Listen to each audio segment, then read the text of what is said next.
এই সেই রামপাড়ার বিল।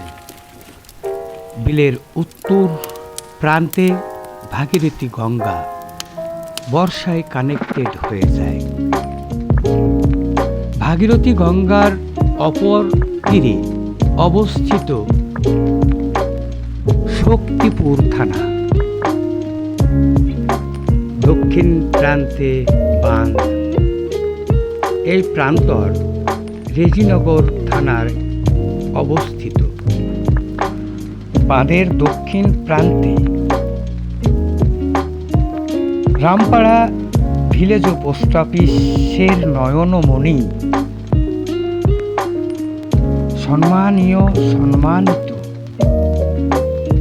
অরূপ কুমার মণ্ডল মহাশয়ের বাস্তু বাড়ি।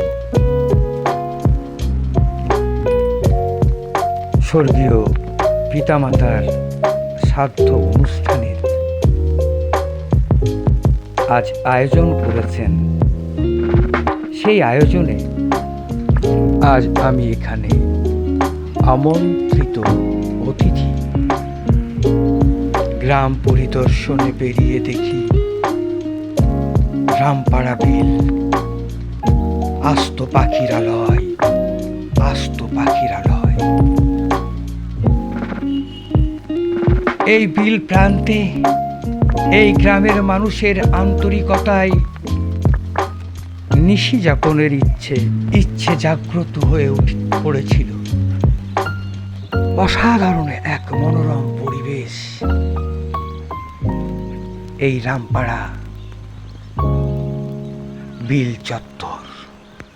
আবারও দেখা হবে বিদায় লগ্নে। আমাদের এই ধর্ম ভেদাভেদ ভুলে আন্তরিকতা দেখে কারো কারো চক্ষু চরুক গাছ হওয়ার কথা নয়।